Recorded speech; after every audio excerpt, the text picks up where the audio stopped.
دین کی معلومات کے لیے چینل کو سبسکرائب کریں۔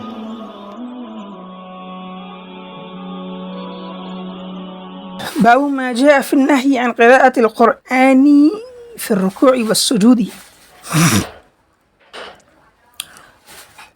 رکوع اور سجدے میں قرآن کریم کی قرأت کی ممانعت۔ حدیث نمبر 324، عن ابن عباس رضی اللہ عنہما قال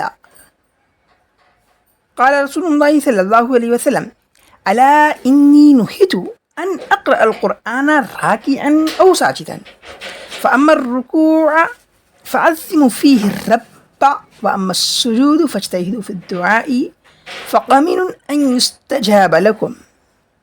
حضرت عبداللہ بن عباس رضی اللہ عنہ سے روایت ہے، وہ کہتے ہیں کہ اللہ کے رسول صلی اللہ علیہ وسلم نے ارشاد فرمایا، سنو مجھے منع کر دیا گیا ہے کہ میں رکوع یا سجدے میں قرآن کریم پڑھوں۔ تو جہاں تک رکوع کا تعلق ہے تو اس میں اپنے رب کی تعظیم بیان کرو، اور جہاں تک سجدے کا تعلق ہے تو اس میں دعا کی کوشش کرو۔ تو سجدے میں کی ہوئی دعا اس لائق ہے کہ اسے قبول کیا جائے۔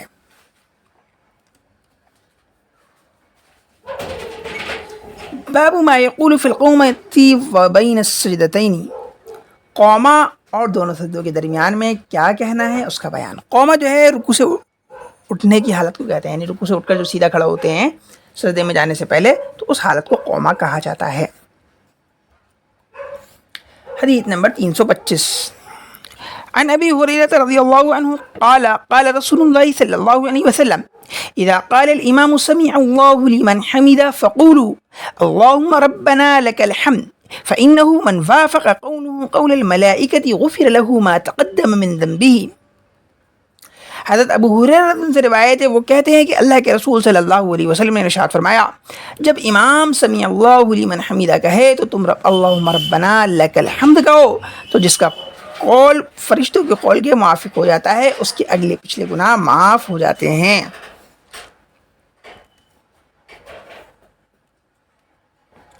حدیث نمبر 326، عن عبد الله بن اوفى قال كان رسول الله صلى الله عليه وسلم اذا رفع ظهره من الركوع قال سمع الله لمن حمد اللهم ربنا لك الحمد ملء السماوات وملء الارض وملء ما شئت من شيء بعد۔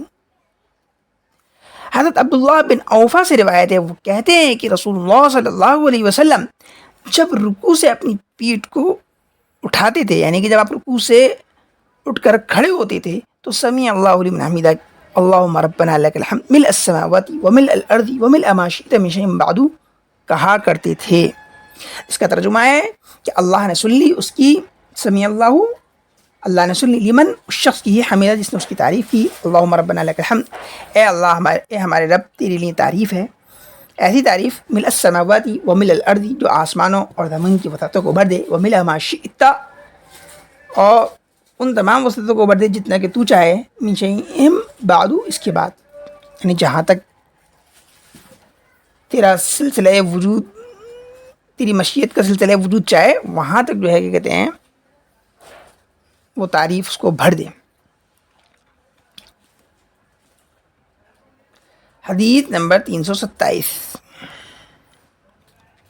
عن رفاعة بن رافع قال كنا نصلي وراء النبي صلى الله عليه وسلم فلما رفع رأسه من الركعة قال سمع الله لمن حمده فقال رجل وراءه ربنا ولك الحمد حمدا كثيرا طيبا مباركا فيه فلما انصرف قال من المتكلم آنفا قال أنا قال رأيت 39 ملكا يبتدرونها أيهم يكتبها أولا رواہ البخاری۔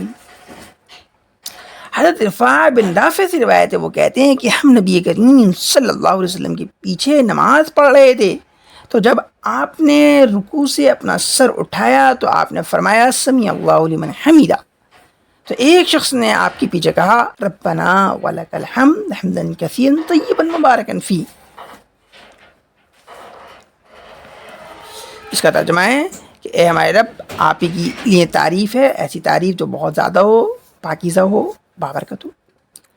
فلما انصرف، تو جب آپ نماز سے فارغ ہوئے تو آپ نے کہا من المتکلم آنفا، ابھی کس نے یہ بات کہی؟ قال تو شخص نے کہا انا میں نے کہا اللہ کے رسول. قال تو نبی نے فرمایا رأیت بضعۃ وثلاثین ملکا میں نے 30 سے زائد فرشتوں کو دیکھا یبتدرونہا وہ اس میں جلدی کر رہے تھے یعنی آپس میں مقابلہ کر رہے تھے ایہم یکتبھا اولا کہ ان میں سے کون پہلے اس کے ثواب کو لکھے گا. یعنی 30 سے زائد فرشتے اس کا ثواب پہلے لکھنے کے چکر میں پہلے لکھنے کے سلسلے میں آپس میں مقابلہ کر رہے تھے. حدیث نمبر 328 عن حذیفة ان النبی صلی اللہ علیہ وسلم كان يقول بین السجدتین رب اغفر لی. حضرت حذیفہ سے روایت ہے کہ نبی کریم صلی اللہ علیہ وسلم دونوں سجدوں کے درمیان میں رب اغفر لی پڑھا کرتے تھے. یا تو دونوں سجدوں کے درمیان جب ہم بیٹھیں تو رب اغفر لی ہمیں پڑھنا چاہیے. حدیث نمبر 329 عن ابن عباس رضی اللہ عنہما قال كان النبي صلی اللہ علیہ وسلم يقول بین السجدتین اللهم اغفر لي وارحمني واهدني وعافني وارزقني. حضرت عبداللہ بن عباس رضی اللہ عنہ سے روایت ہے وہ کہتے ہیں کہ نبی کریم صلی اللہ علیہ وسلم دونوں سجدوں کے درمیان میں اللهم اغفر لي وارحمني وعافني واهدني وعافني وارزقني پڑھا کرتے تھے جس کا ترجمہ ہے اے اللہ میری مغفرت فرما دیجئے. اللہم اغفر لی اے اللہ میری مغفرت فرما دیجیے ورحمنی اور مجھ پر رحم فرما دیجیے وہدنی اور مجھے ہدایت عطا فرمائیے وعافنی اور مجھے عافیت عطا فرمائیے ورزقنی اور مجھے رزق عطا فرمائیے. اس دعا کو بھی پڑھا جا سکتا ہے دو سجدوں کے درمیان. حدیث نمبر 330 عن انس رضی اللہ عنہ قال كان النبي صلی اللہ علیہ وسلم اذا قال سمع اللہ لمن حمیدہ قام حتى نقول قد أوهم ثم يسجد ويقعد بين السجدتين حتى نقول قد أوهم. حضرت انس سے روایت ہے وہ کہتے ہیں کہ نبی کریم صلی اللہ علیہ وسلم جب سمع اللہ لمن حمیدہ کہتے تھے تو کھڑے رہ جاتے تھے یہاں تک کہ ہم سمجھتے تھے کہ آپ کو سہو ہو گیا ہے. پھر اسی طریقے سے جب آپ سجدہ کرتے تھے تو آپ بیٹھ جایا کرتے تھے دونوں سجدوں کے درمیان یہاں تک کہ ہم سمجھتے تھے کہ آپ کو سہو ہو گیا ہے. حالانکہ آپ کو سہو نہیں ہوتا تھا آپ کچھ نہ کچھ اس وقت پڑھا کرتے ہوں گے جیسے کہ پچھلی احادیث سے پتہ چلا کہ آپ رب اغفر لی پڑھتے تھے. کسی حدیث سے پتہ چلا اللہم اغفر لی ورحمنی واہدنی وعافنی ورزقنی پڑھتے تھے. تو اس طرح سے آپ کچھ پڑھا کرتے ہوں گے.